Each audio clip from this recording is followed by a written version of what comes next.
Welcome to Local Point, your life, your stories, with your host, Chris Piner.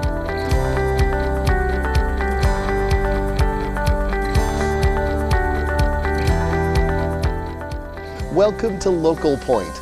Let's welcome Mike Wilkins, Uintah County Clerk Auditor, who's here to discuss the upcoming caucus night. I'm always glad to have somebody to talk to about this because, like many people, I'm probably a little confused. So we'll get a little clarification today. Well, this presidential caucus that is coming up on March 22nd is a first in Utah. As far as a presidential caucus, and this election is run completely by the parties. That's one thing I want to make sure is that this election has nothing to do with the county or the state. The state is providing a lot of information for the voters so they know what they're looking into, but the presidential caucus will be on March 22nd. The Republican Party is allowing you to pre-register to vote, and you can vote from 7 a.m. to 11 p.m. on that day.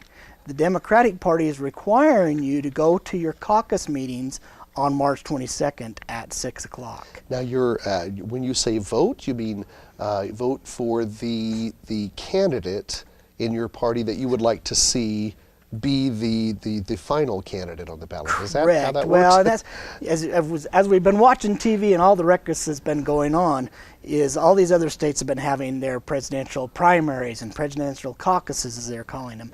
Right. This is a party caucus. So the candidates that are filing for president, both on the Republican, Democrat, and all the other different parties that are out there, on that day, on March 22nd, you will be able to choose your party and who you want to vote for and go to that individual caucus meeting that night, or, like say, the Republican Party is doing it online, so you don't have to go to the meeting, but it is encouraged that you do attend the meeting, because more happens that night than just the presidential caucus vote that's going to be happening all day long. Because at the caucus meeting, when you get there, if you've already voted, great. That's, or if the Democratic Party, you'll go and cast your vote for your Democratic candidate. Then also that night, they will elect delegates. They will elect by precinct county delegates and state delegates, who will then go on to vote for local candidates that are running for the local office, which this year we only have one local office up, and that is for county commissioner. And we also have a state representative seat is up, but that'll be a state delegate. So when you get to your caucus meeting that night, you want to be there. I encourage you to take neighbors, friends with you, because if you want to become a delegate, you're going to have more than just yourself there, because you're going to have someone nominate you to become a delegate if you so desire to be that. You don't have to be a delegate. You can go there and say, hey, I want to support my friend John Doe down the street here, so I'm here to make sure that he helps get in as a delegate. Or if they want to be a state delegate. Each precinct will have anywhere from 2 to maybe as high as 13 delegates. And that is all determined on the party basis, both for Republican, Democrat, or whatever party you choose to participate in. Now, if you were actually chosen as a delegate at the caucus, then what do you do? Okay, then what you do from there, if you're chosen as a delegate for your respective party, then they will have a convention. And at the convention, your candidates for your party will show up and say, hey, we want you to vote for me. This is my platform. This is why you should vote for me. Is that on a state level then? Well, you've got both a local level, a county convention. A county convention, so and then... county convention, so if you become a county delegate, then you'll vote at the county convention. And if you become a state delegate, then you'll go to the state convention. I see. This is what you meant by state delegate. That's before. right. Okay. So you got to decide, if you want to try to be both, more power to you, go for it. As far as state delegates, Uintah County doesn't have a lot, but we do get a few. Most precincts will have anywhere from 2 to maybe 4 delegates for the state party, and then they will vote on the state convention for statewide races for the governor, the senator, the congressmen that are up. Sure. That's where the state delegate comes in. So you got a county delegate, you got a state delegate, but you don't have to be either one of them to vote for the presidential caucus that is going on March 22nd. So multiple things are going to happen at the caucus. You're going to have the opportunity to run for delegate if you so choose. Correct. And also vote. For the candidate or candidates? For your delegate candidates. You won't actually for your delegate candidates. For your delegate candidates. You won't actually be voting for local races that night. I see. You'll be voting for, hey, I want my neighbor John to be a delegate. To represent me at the local convention. Or I want him also to represent me at the state convention. or no, I want to be the one representing. So I'm going to try to get my neighbors to say, hey, put me in as a state delegate or put me in as a county delegate, and I'll go out and represent what my neighborhood wants. That's why these are referred to as neighborhood caucuses. Neighborhood caucuses. Okay, so you mentioned that this is a different year, that this type of thing doesn't happen in the presidential. The legislature has in the law, if they so decide to fund it, they have to do if the state decides to fund it, there is a presidential primary, normally would have happened by now. But the state chose, in their wisdom, not to fund a presidential primary. So the parties have stepped up and said, we want to do a presidential caucus. I see. So the expense of running these are all costs of the parties. No cost to the county at all, or to the county or state at this level. I see. So you have the presidential caucus that's going on now, and then you'll have primary elections, which will come on in future dates. It sounds like a wonderful opportunity to have your voice heard, to actually get to participate in the process, and I imagine everybody ought to show up to this thing. I would encourage everybody to show up. It is encouraged that you've got it. Anybody can show up to it, but if you want to participate, you must be a registered voter. Ah, perfect. That was going to be my next question. I have a few more questions. When we come back, we'll be talking to Mike more about how you can participate in your upcoming caucus night. Stay tuned. These days, we all want more speed. And right now at Strata Networks, that's exactly what you're going to get. For a limited time, upgrade your current internet package and get faster speeds at no additional cost for 90 days. That's right. Browse, stream, and download faster with speeds up to 50 megabits per second. Call us today to get your free speed boost. Only from Strata Networks. Restrictions apply. See store for details. Strata Networks. We connect lives.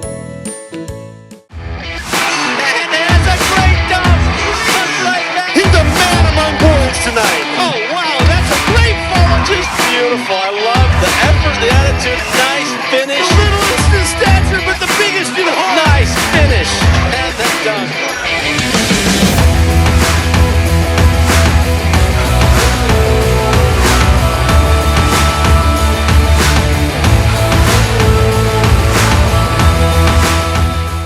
Welcome back to Local Point. Before the break, we were discussing a little bit about the upcoming caucus night on March 22nd. Correct. And the fact we left right on the note that you must be a registered voter. So let's pick up from there, Mike. Okay, let's pick up from there. In order to participate in the caucus meetings that night, you must be a registered voter, and you can go to vote.utah.gov and get registered. If you're not registered, the Republican Party is not going to let you participate. The Democratic Party is not going to let you participate. Now, you can always register that night at the caucus meetings. You can register, but I encourage you to do so. And if you wondered if you're registered, you can go to vote.utah.gov, put in information that only you should know, and it's going to pull you up and tell you if you're a registered voter. Right. If not, you can register to vote right there. I mean, it's very, very simple. The state and the counties have come together trying to make it so that there's no reason people shouldn't vote. Very good. They should be able to get out and vote. Now, what about also being, must you be a registered with a political party to attend a certain political? You don't have to register with any we have a lot of them that are unaffiliated voters. Right. They can register that all day long. But when you get to your caucus meetings, if you want to participate in the Republican, Democrat, Constitution Party, they're going to say, hey, we want you to put your name on the line that you're a Constitution member, or you're a Democratic, or you're a Republican, whatever it is. Especially if you're going to be a delegate for that party, they want to know you truly represent that party. That you're willing to put that behind your name, that you want to be that delegate. Right. And put that name behind it. That makes sense. So as I was saying, we have 3 elections this year. One is run by the parties. That is going to be March 22nd. And then June 28th, there will be a primary election, which will be run by the county, and it will be an all-by-mail ballot. Everyone that is registered will receive a ballot, depending on where they live. And if they're Republicans, they will receive a Republican ballot. If they're Democrat, they'll get a Democrat ballot. If they're unaffiliated, they will have the opportunity at that time to affiliate and choose which ballot they want. If you're in a school board that we have a primary on, if there's a primary on the school board, they will get a ballot for them. Right. And then come November 8th is the general election. And again, let's try to, I should back up a little bit. The primary election is a party election. Who you're voting for commissioner or represent. state for the governor or whatever it is, that you say, okay, I want to be a Democrat. Okay, you're going to get a Democratic ballot. Or if you want a Republican, you're going to get the Republican, because that's where the parties now narrow it down. This is who we want to go against the opposing candidate in November. So even in the primary election in June, you must be affiliated with whichever party you want to vote. I see. Is it possible to be affiliated with the Republican Party and still vote for someone who is not a member of the... The Democratic Party is referred to as an open election. They want anybody they can get to vote for their ballot. I see. The Republican Party has declared a closed primary, so in order to vote that, you must be a Republican, and there's time frame when you can change party, up to like 30 days before the primary election. Right. Once that deadline's over, you can't come in on election day and say, oh, I'm a Democrat, I want to vote for this primary election. Right. It's too late to switch parties. I So see. you must decide what party you want to be. If you're unaffiliated, you can affiliate at the polls that day, and you can turn right around and unaffiliate. see. You'd be surprised how many people will do that. Some do that. Because they don't want to be one or the other, and that is totally fine. But when it comes to voting for the primary, you must decide what party you want to vote on. I see. Now in the general election, General that's election, a different... it does not matter. different thing. You're going to get the ballot that everybody gets, and you can go through and pick for the person that you feel is going to do the best job. the most qualified or who you want. Correct. Very good. Now, can I back up just a little bit? In the first segment, you mentioned that the Republican caucus, for the caucus night on March 22nd, was online. Is there also a physical meeting place, or is it only Yes. happening online? No. The Republican Party is doing an online vote. An that online if they vote. don't want to go to the caucus meeting, Right. they can go in and vote online. Right. But if they want to participate in the caucus, then they will have to go to the caucus so there meetings. will also be a physical meeting. There will be a that physical night, meeting just place. as with the other. Right, and if you go back to that same website, vote.utah.gov, and put your information, it's going to tell you where all the parties are meeting, Oh, and very you good. choose which one you want to go to, whether see. it be the Democrat, Constitution, Republican, or whatever. The Republican Party is going to have multiple sites. They're going to have 28 sites throughout the county. Democratic Party only has one, and that's going to be in the Uintah County Library. The Constitution Party is going to be in the Vernal City office buildings. The other two parties, Libertarian and Independent Party, they are both in Salt Lake City. Now, these parties, in order to become a recognized party in the state of Utah, they must file a petition with enough signatures, say, yeah, we have enough members to create and have this party, and then the parties are approved by the Lieutenant Governor's office. Yep, there's enough of those that meet the qualifications to be a party. That's how that works, Mike. That's I how it love it works. when you come to the show. You always teach me new things. And I Well, hope that I'm our here to hopefully viewers are help learning as people. well. You do. You always do. You help me, and I assume that our viewers are helped as well. If someone does have further questions, where might they go for that information? They can go again to that website, or they're more than welcome to call our office at the County Clerk Auditor's office, and we're going to answer any question they have. You're always so good that way. Well, we thank you for watching Local Point. Go like VTB6 on Facebook, and we'll see you next time.